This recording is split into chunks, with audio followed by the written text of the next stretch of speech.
Welcome to Cinematic Recap. Today we're looking at the 2025 rom-com drama, Materialist, directed by Celine Song. Spoilers ahead, let's dive in. The movie begins in the prehistoric era, where a man picks flowers and travels to a cave to meet a woman. He presents her with a bunch of flowers and primitive tools made of bone and stone before placing a floral ring on her finger. This ritual suggests that love has always been a transaction, even before the invention of money. Fast forward to modern-day New York, where we meet Lucy Mason. Lucy is a professional matchmaker who treats romance like a high-stakes stock market. On her way to the office, she spots a man in the street and immediately hands him her business card. She just wants to know if he's single and looking for a high-quality partner. Lucy works for a company called Adore, and in her world, everyone has a price tag. Along the way, Lucy checks in with her client, James, to see how his first date went with another client named Sophie. Sophie had a great time, but James wants to be taken off the service immediately. He claims he wanted a high-quality woman in her 30s with a nice smile. The problem is that Sophie is 39 and doesn't meet his physical standards. James tells Lucy he would never date someone like her, proving that even at 47, men can be just as picky as teenagers. When Lucy meets with Sophie, she has to deliver the bad news. Sophie is optimistic, noting that James makes $150K a year, but Lucy bluntly informs her that James didn't feel any chemistry. Sophie is offended and blames Lucy's matchmaking, but Lucy tells her she needs to move onwards and upwards. She pitches Sophie a new option, a 48-year-old doctor named Mark. Sophie is a difficult sell. She thinks Mark is too old, and she's convinced he's lying about being 5'11". She suspects he's actually 5'9" and just wearing big shoes. Despite wanting to settle down, Sophie is obsessed with the bare minimum requirements. Lucy reassures her that she will find the love of her life, even though Sophie clearly doesn't believe it's possible. At the office, Lucy's boss, Violet, throws her a surprise party to celebrate her 9th successful marriage match. Violet praises Lucy for having razor-sharp instincts and an eagle eye for chemistry. This weekend, Lucy's client Charlotte will marry Peter. During her speech, Lucy reveals her secret to success. When a woman asks for a tall man in his 40s making over 500 grand, Lucy delivers exactly what was requested. Later that night during a smoke break, Lucy and Violet have a cynical conversation about their favorite client, Sophie. Lucy admits that while Sophie is educated, rich, and sweet, she isn't competitive enough for the New York market. In their line of work, being nice isn't a standout quality, and Lucy wonders if there isn't a man that just wants a nice girl. When Violet mentions the doctor, Mark, Lucy reveals that Sophie is still worried about his height. Violet then mentions a game changer, a surgery that can make a man 6 inches taller. They agree that this procedure is the ultimate investment for the dating market, quoting the brutal saying, "You're not ugly, you just don't have money." Lucy reveals that she stays celibate by choice, waiting for either a rich husband or a peaceful death alone. The next day at the wedding, Harry Castillo arrives, drawing attention from many women. While getting a drink, Harry overhears Lucy discussing the matchmaking industry. She states that true love isn't found on apps or in the wild. She explains that a happy ending isn't a second date. It's being there to change each other's diapers and bury each other at the end of life. Harry is impressed by her realism, but the conversation is cut short when the bridesmaids drag Lucy away to see the bride, Charlotte. Behind closed doors, Charlotte is having a crisis. She tells Lucy she could have been anything, but she chose to be a bride just to feel like a woman. Lucy reminds her that marriage has always been a business deal, and if the deal isn't good, she should walk away, but Charlotte feels compelled due to her parents' significant wedding expenses. Lucy asks Charlotte for the darkest reason she wants to marry Peter. Charlotte hesitates, but eventually confesses the truth. She is marrying Peter because he makes her sister jealous. Her sister's husband isn't as tall, rich, or good-looking as Peter, and marrying him makes Charlotte feel like she's finally won. Lucy doesn't judge her. She simply points out that Peter makes her feel valuable, which is enough of a reason to say "I do." After the ceremony, the happy couple seals the deal with a kiss. During the reception, Lucy finds herself relegated to the singles table. She's soon joined by Harry, who reveals he's the groom's brother. When Lucy asks why a guy like him is at the singles table, he admits his mother is breathing down his neck to get married. Harry isn't just looking for a date, though. He's impressed by Lucy's hustle. He calls the wedding a gold mine for her business. He then praises her sales approach. She never tells people they need her, because that implies they are broken. Instead, she positions herself as a luxury good, like a Rolex or a private jet. She makes the elite feel like hiring her is just another status symbol they can't live without. When Harry asks what it's really like to be a matchmaker, Lucy's answer is surprisingly grim. She compares her job to working in a morgue or an insurance company, where she gathers detailed information about individuals' height, race, size, income, and habits. She drops a truth bomb. She doesn't know much about love, but she's an expert in dating. To Lucy, dating is a high-risk game of pain and effort, whereas love is easy because it's an involuntary accident that humans can't help.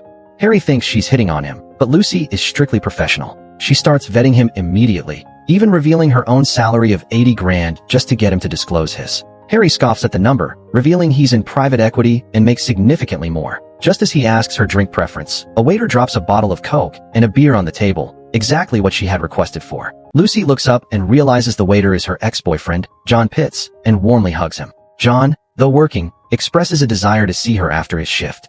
Later, Charlotte's father reads a poignant poem about love and how someone who's lost should go where love is. Soon after, the bride dances with her bridesmaids while Harry and Peter watch, smiling.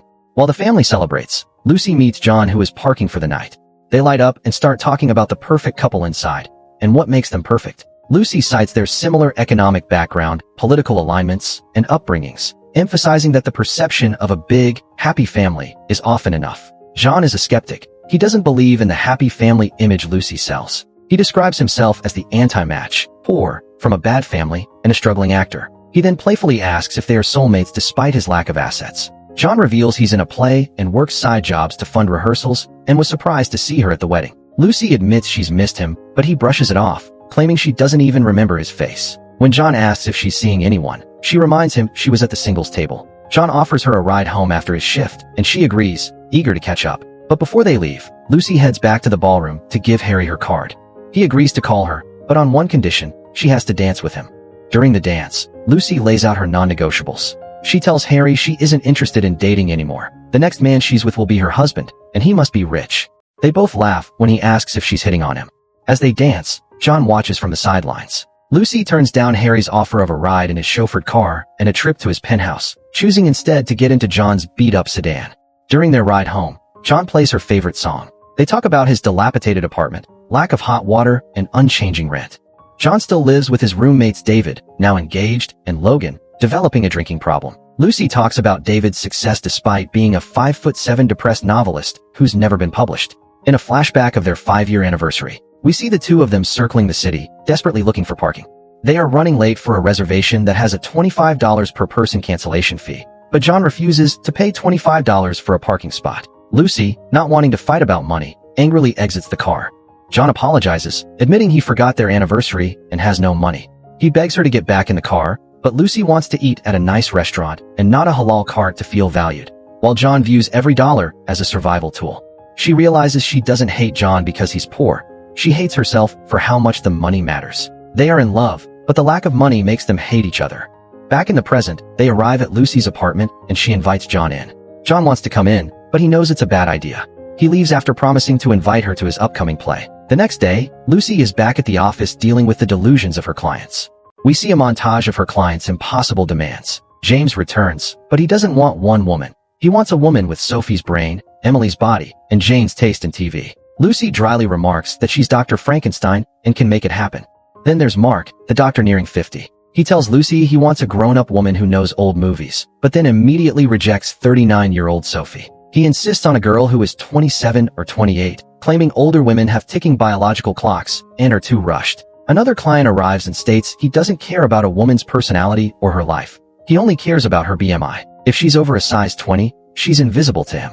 Lucy sits through it all with a professional smile, realizing that in the city of New York, everyone is just looking for a better version of a product they can't afford. That night, Lucy goes on a formal date with Harry. She admits she only agreed to come so she could prove to him that they aren't a match, but Harry is a man who trusts his gut. During dinner, Lucy puts him through a professional interrogation. Harry admits he's a social drinker, avoids drugs, and finds his career in finance boring. He only joined because it's the family business. Lucy, on the other hand, reveals she became a matchmaker because it was the only thing she was actually good at. As they spend more time together, the contrast in their upbringings becomes clear. Harry grew up in a household where his parents never fought about money, whereas Lucy admits she's the type of person who will scream at her partner in the middle of a New York street. The next morning, Harry surprises Lucy at her office with roses. Lucy is visibly stressed because her favorite client, Sophie, is on a high-stakes date after 10 consecutive failures. Harry jokingly asks if Lucy feels guilty for going on a good date while her client struggles. During their meal, Lucy drops her professional guard. She tells Harry she isn't sure if she likes him or if she just likes the effortless way he pays for 5-star meals without flinching. She explains that in her industry, Harry is a unicorn, an impossible fantasy. He's rich, stable, and owns a penthouse in Tribeca. Lucy tells him he's a 10 out of 10 and should be dating a 25-year-old, not a college dropout and failed actress like her. To Lucy, she has no material assets to offer a man of his status. However, Harry isn't looking for a business merger. He tells Lucy that material assets are cheap and don't last, but her intangible assets, her intelligence, and her worldview only get sharper with time. He tells her she is valuable, and he wants to invest in her. Lucy realizes she doesn't like him for his bank account. She likes him because he makes her feel like she belongs in his world. They return to his $12 million penthouse, but just as things start to get physical, Lucy is distracted by the sheer opulence of the apartment. Her phone rings. It's a voicemail from John, inviting her to his play which starts previews in a week, but Lucy is getting busy with Harry on his bed. The next morning, Lucy wakes up to breakfast set on the dining table and Harry asks about her dream vacation to Iceland and offers to take her, but they'll need a passport. She is handed a set of keys to the Tribeca penthouse. Meanwhile, John wakes up in a nightmare. He steps on a used condom left by his roommate, David, and finds himself in the middle of a shouting match over trash and Zoom classes. Everything in John's life is literally falling apart, while Lucy is being offered a dream vacation to Iceland. Lucy, alone in Harry's penthouse, checks in with Sophie, and then Mark. Mark reports the date went well. Sophie has a nice face and good body, and he wouldn't mind seeing her again. Lucy then listens to John's voicemail before heading to work. Back at the office, Lucy learns from colleagues that Rose has been asking about Harry, whom they'd like to recruit for a client Mia. Lucy has to admit he's officially off the market. However, the mood shifts instantly when Lucy's boss, Violet, calls her into the office. It turns out that Sophie, Lucy's favorite client, was assaulted on her date with Mark, the fit doctor Lucy had vouched for. Sophie is pressing charges against the company. Violet's reaction is chillingly corporate. She tells Lucy to cut all contact with Sophie and treat her like a legal liability. Violet admits that if anyone works in matchmaking long enough, this eventually happens to them. Shaken, Lucy checks her notes on Mark in the restroom. She looks back at the data she collected on Mark, his habits, his height, his quality stats, and realizes that none of her metrics could predict a monster. She bursts into tears in the restroom, realizing her business of love has real-world victims. Later, Lucy meets Harry for another date. She tells him he's dressed too nice, a hint that his perfection is starting to feel suffocating in light of the day's tragedy. John is on a stage auditioning for his play, pouring his heart out, while Harry and Lucy sit in the audience. Outside the theater, John greets his executive guests before meeting Lucy and Harry. Lucy is genuinely impressed by John's performance, but Harry can't seem to understand the craft. He tells John he can't believe he's able to remember all those lines. John invites them to a bar for celebratory drinks. While Harry is busy networking with the other actresses, John and Lucy have a moment of brutal honesty. John knows Lucy better than she knows herself. He points out that despite Harry's $12 million apartment and lack of roommates, Lucy won't marry him. He knows she isn't looking for a perfect resume. She's looking for something real. Lucy admits she feels like she's failing at her job. John tries to comfort her by saying, "It's just dating, you aren't a drone pilot," implying that nobody dies if she makes a mistake. But for Lucy, this is the ultimate insult. To her, love is high stakes. She leaves the bar in a rage, realizing that John still knows exactly how to get under her skin.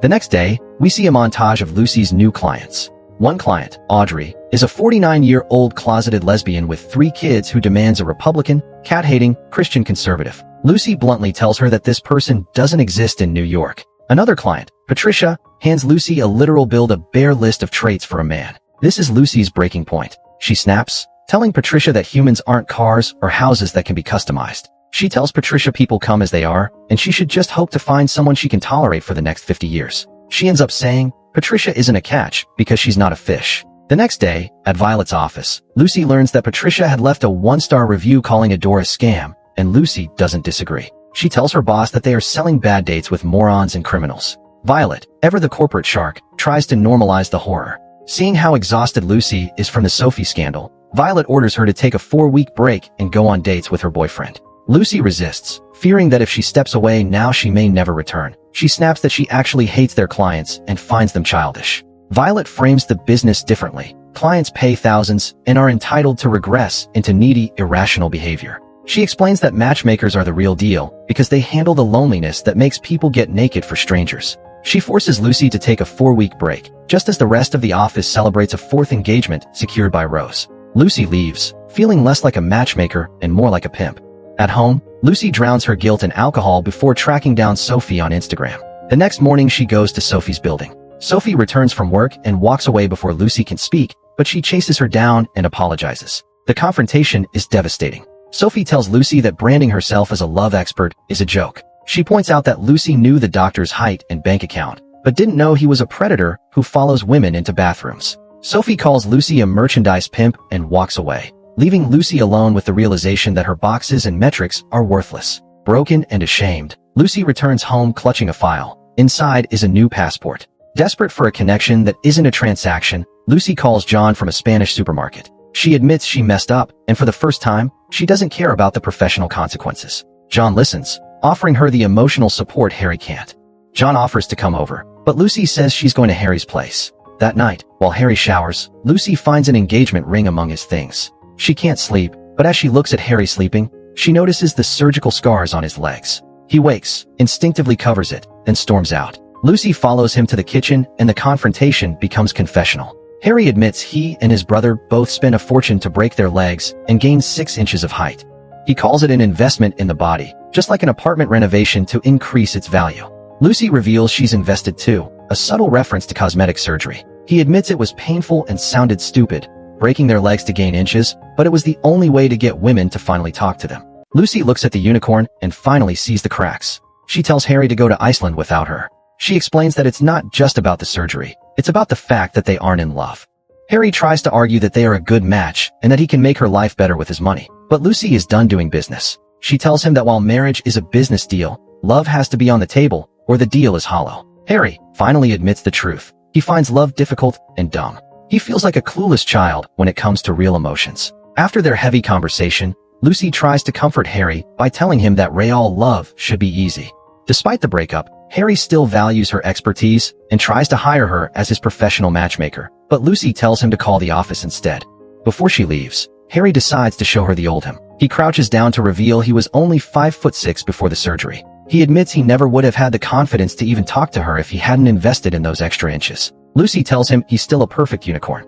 The next morning, Lucy heads straight to John's apartment. Meanwhile, John is having a typical broke guy morning. He finds his roommate using his charger, causing John to miss his alarm. When the doorbell rings and he hears Lucy's voice, he goes into a panic. In a fit of petty rage, he throws his roommate's phone into a blender before rushing to the bathroom to groom himself. Stepping outside, he meets Lucy, who apologizes for turning up unannounced and explains her call couldn't get through. His phone was off. Lucy explains that she sublet her own place for her Iceland trip and now she has nowhere to stay. John, momentarily speechless, warns her that his apartment is a dump, reminding her they aren't in their 20s anymore. However, John is feeling flush from a recent acting stipend and offers to take her upstate, staying in motels along the way. During the drive, Lucy can't stop smiling. John is disappointed that she thinks he's the same as always, fearing that he's still the same guy who lost her years ago. They pass John's catering gig and wonder if they can slip into the wedding service. The two end up at the wedding through John's catering connections. As they watch a bride walk down the aisle, they have the most cynical conversation of the movie. Lucy predicts exactly how the marriage will fail. They'll stop having sex, resent their kids, cheat on each other, and eventually fight over who gets the furniture in a divorce. John asks why anyone even bothers getting married. Lucy's answer is simple: because people are lonely, hopeful, and desperate to be different from their parents. They stay for the reception, eat like guests, and slow dance with a passionate kiss, but the reality of their situation hits. John walks out, terrified that Lucy is just using him as a rebound while she gets over her billionaire ex. He calls himself a worthless and disposable 37-year-old with roommates and $2,000 in the bank. He tells Lucy he can't give her the materialist life she wants. Lucy fires back, admitting she's a cold, judgmental person who broke up with him specifically because he was broke. She says she doesn't want to spend the rest of her life in shitty restaurants and shitty cars. But John delivers the ultimate counteroffer. He knows exactly how awful she can be, and he loves her anyway. Their drama is interrupted by a frantic call from Sophie. The doctor, Mark, is stalking her and buzzing her doorbell. The cops won't act unless he's trying to break in. Sophie is too scared and has nobody else to call. Lucy promises to come and tells Sophie to bolt the door and wait. Lucy and John race to Sophie's apartment. Sophie admits she'd let Mark walk her home on their first date because she was frightened in the moment, and now she regrets it. Sophie is trembling as Mark had sounded angry, as if he'd expected to get away with the assault on her. Lucy comforts a sobbing Sophie, who finally realizes she needs a boyfriend just to have someone to call in such situations. She doesn't want a boxed man. She just wants to love someone who loves her back. Lucy once again promises her she'll find her person, not because of the checklists, but because she wants to love and be loved back. The next morning, Lucy finds John had slept on the stoop waiting. Sophie is finally asleep and Lucy refuses to leave. She wants to help Sophie get a restraining order when her lawyer arrives. John makes her a final offer that she isn't allowed to negotiate. He admits he has nothing but his lifetime guarantee of love, a calendar reminder to tell her he loves her every day, and a promise to work harder at catering and acting to build a life. He offers to sell his car, but Lucy stops him. She wants to ride in that shitty car until it literally falls apart. Lucy answers that she loves him too, more than he knows. He is the reason she knows she's capable of love. Sometime later, Lucy talks about the cave people she often dreams of, two primitives who fell in love and married, and wonders whether their bond came from similar family background, political alignment, or something simpler and truer. Meanwhile, John, fresh from work with flowers, buys 2 Italian sausages from a street vendor, instructing the seller to keep the change. At the same time, Lucy takes a call from Violet, who's headed to London to head the Adore branch there. Violet is on career autopilot and believes Lucy should be the one promoted to head the New York office. She's read the room with the CEOs and begs Lucy not to hand in the resignation letter she'd already printed. Violet promises to back Lucy when she asks for a raise, pushing hard against Lucy's instinct to walk away. Violet then pries about Sophie's night. Lucy informs Violet that Sophie's new date went well. Brian A 36-year-old dentist who makes $200,000 and seems like a safe match. Violet also mentions Harry's first date, Gemma N, an art dealer. Lucy cuts the call to meet John. In a small, improvisational moment, John fashions a ring from the flowers he bought and proposes. Lucy accepts, and they kiss. The movie ends with the two of them entering the mayor's office to sign their wedding papers. The end. Make sure to like, subscribe, and hit the notification bell so you don't miss our next upload. Thanks for watching.